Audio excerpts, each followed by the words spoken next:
A decisão do ministro Flávio Dino é descrita como uma medida para anular o uso e a aplicação de leis estrangeiras, especificamente leis de sanções como a Lei Magnitsky, no Brasil. Essa ação visa equilibrar a soberania nacional brasileira contra a influência financeira dos Estados Unidos, mesmo diante das opiniões de que a decisão não tem efeito prático.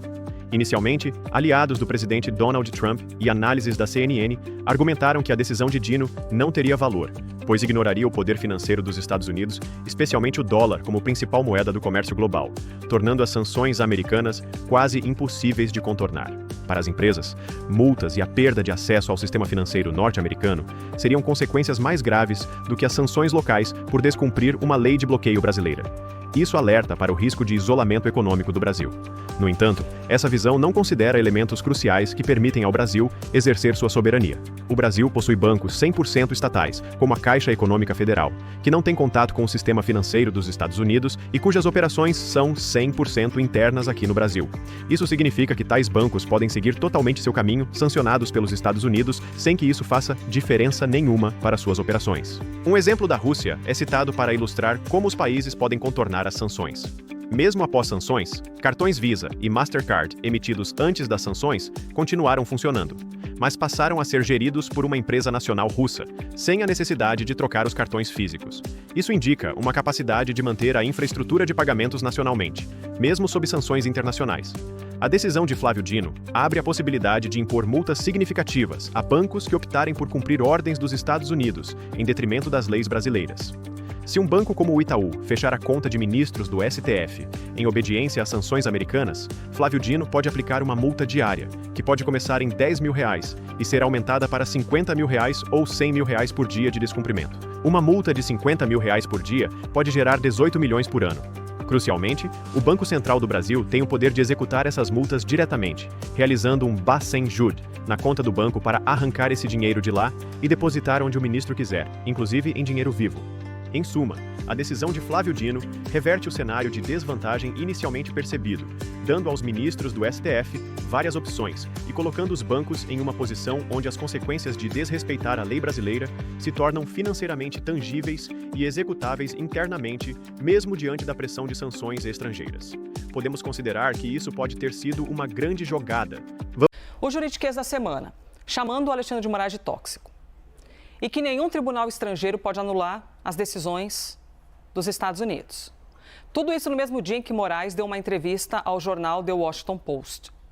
E no mesmo dia da decisão do ministro Flávio Dino, de que leis estrangeiras não têm validade no Brasil. Eu citei 4 pontos. Ô Pedro Moreira, eu confesso que eu nem sei por onde eu começo contigo. Então, traga-nos o seu olhar apurado na tua peneira aí do critério de noticiabilidade, o que você julga mais relevante neste momento, porque são 4 pontos muito importantes que dizem respeito ao debate jurídico internacional. Então, bem-vindo, Pedro. Oi, Elisa, obrigado. Bom dia para você, para todo mundo ligado no live.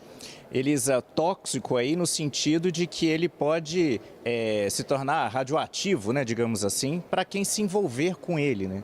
Porque o que disse a Embaixada dos Estados Unidos aqui no Brasil? A Embaixada repostou uma postagem que tinha sido feita pelo Departamento de Estado, que a gente lembra que é o equivalente ao nosso Ministério das Relações Exteriores, o Escritório para Assuntos do Hemisfério Ocidental, que é o setor do Departamento de Estado que cuida aqui da área em que está o Brasil, né? Então esse escritório é o que cuida dos assuntos relacionados ao Brasil. Esse escritório fez uma postagem em inglês e a Embaixada dos Estados Unidos repostou em português essa postagem dizendo que Alexandre de Moraes é tóxico para todas as empresas legítimas e indivíduos que buscam acesso aos Estados Unidos e seus mercados.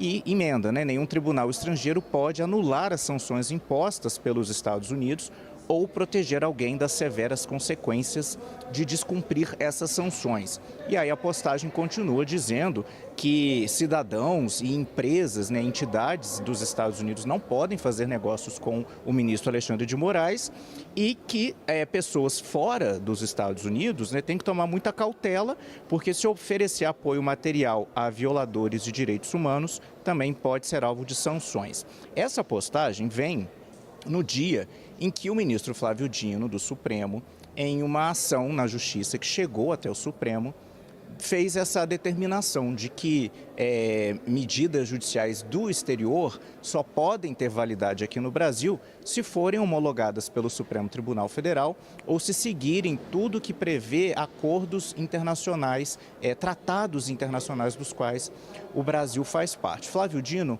não fez menção a Alexandre de Moraes nessa decisão, não fez menção à Lei Magnitsky, da qual é alvo Moraes, né? É uma lei que prevê sanções e que foi aplicada pelo governo dos Estados Unidos contra o ministro Alexandre de Moraes.